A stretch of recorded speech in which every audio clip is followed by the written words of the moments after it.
सुर नर असुर नाग खग माही, मोरे अनुचर कह को नाही। खरदूषण मोहि सम बलवंता, तिन्हई को मारई बिनु भगवंता। वह मन ही मन विचार करने लगा, देवता, मनुष्य, असुर, नाग और पक्षियों में ऐसा कोई नहीं जो मेरे सेवक को भी पा सके। खरदूषण तो मेरे ही समान बलवान थे, उन्हें भगवान के सिवा और कौन मार सकता है। सुररंजन भंजन मही भारा, जो भगवंत लिन्ह अवतारा। तो मैं जाई बैरु हठि करऊँ, प्रभु सर प्राण तजे भव तरऊँ। देवताओं को आनंद देने वाले और पृथ्वी का भार हरण करने वाले भगवान ने ही यदि अवतार लिया है, तो मैं जाकर उनसे हठपूर्वक वैर करूँगा और प्रभु के बाण के आघात से प्राण छोड़कर भवसागर से तर जाऊँगा। होई भजन न तामस देहा, मन क्रम वचन मंत्र दृढ़ एहा। जौ नर रूप भूप सुत दोऊ, हरिहौ नारी जीति रन सोऊ। इस तामस शरीर से भजन तो होगा नहीं, अतएव मन वचन और कर्म से यही दृढ़ निश्चय है। और यदि वे मनुष्य रूप कोई राजकुमार होंगे तो उन दोनों को रण में जीतकर उनकी स्त्री को हर लूँगा। चला अकेल जान चढ़ी तहवा, बस मारीच सिंधु तट जहवा। इहाँ राम जस जुगति बनाई, सुनहु उमा सो कथा सुहाई। यूँ विचार कर रावण रथ पर चढ़कर अकेला ही वहाँ चला जहाँ समुद्र के तट पर मारीच रहता था। शिव जी कहते हैं कि हे पार्वती, यहाँ श्री रामचंद्र जी ने जैसी युक्ति रची वह सुंदर कथा सुनो।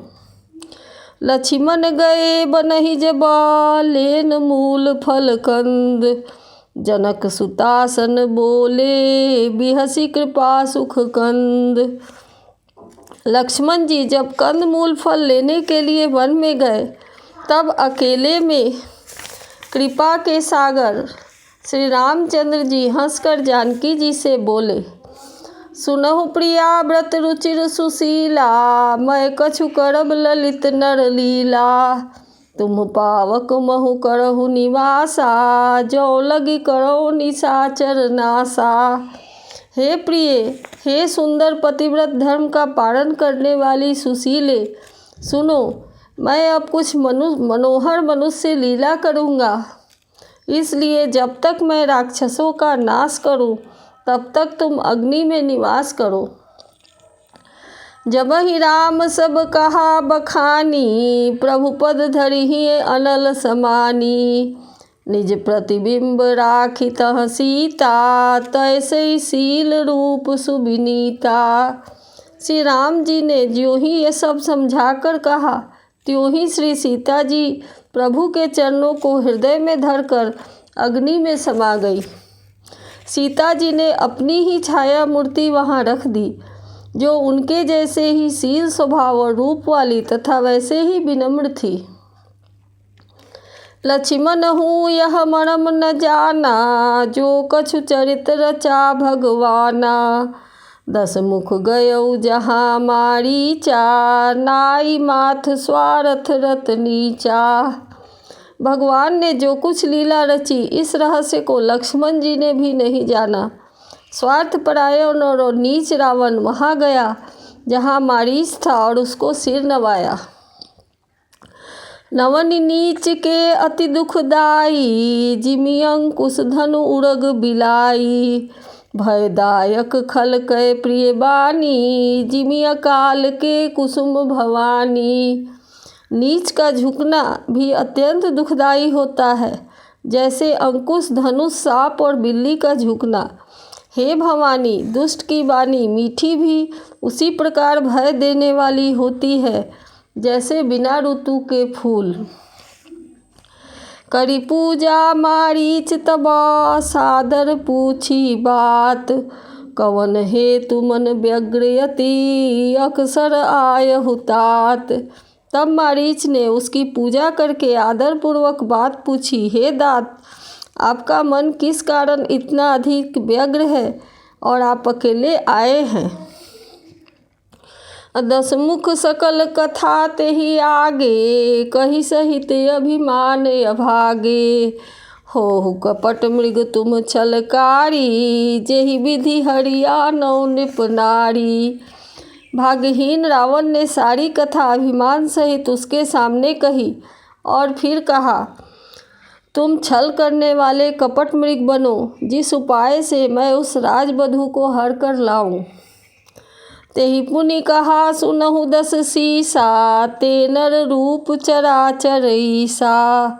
तासो तात बैरु नहीं कीजे, मारे मरिए जी आए जीजे। तब उसने मारीच ने कहा, हे 10 शीश सुनिए, वे मनुष्य रूप में चराचर के ईश्वर हैं। हे तात, उनसे बैर न कीजिए। उन्हीं के मारने से मरना और उन्हीं के जिलाने से जीना होता है।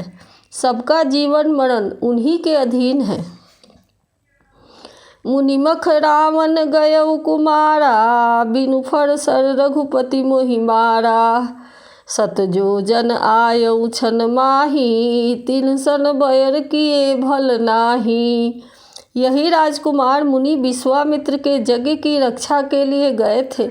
उस समय से रघुनाथ जी ने बिना फर का ही बाण मुझे मारा था, जिससे मैं क्षण भर में 100 योजन पर आ गया। उनसे बैर करने में भलाई नहीं है। भई मम कीट भृंग की नाई, जह तह मैं देखऊँ दो भाई।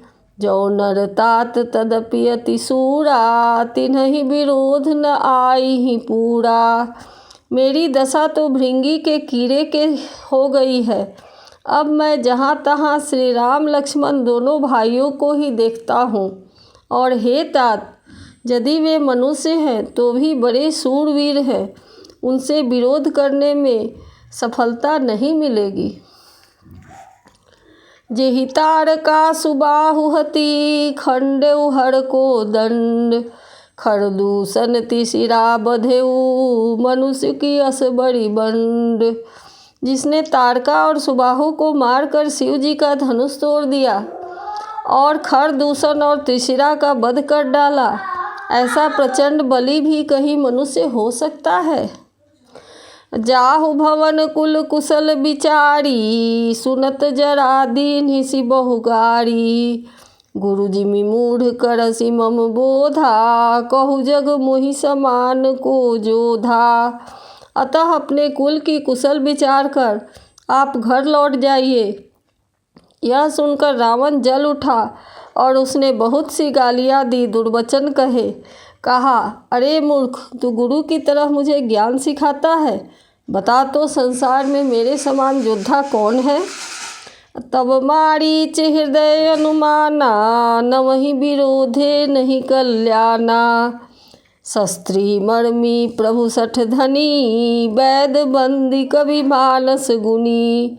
तब मारीच ने हृदय में अनुमान किया कि शस्त्रधारी, भेद जानने वाला, समर्थ स्वामी, मूर्ख, धनवान, वैद्य, भाट, कवि और रसोइया, इन 9 व्यक्तियों से बैर करने में कल्याण नहीं होता। उभय भांति देखा निज मरना, तब तक श्री रघुनायक सरना। उतरु देत मोहि बदब यगा अभागे, कस न मरौ रघुपति सर लागे। तब मारीच ने दोनों प्रकार से अपना मरण देखा।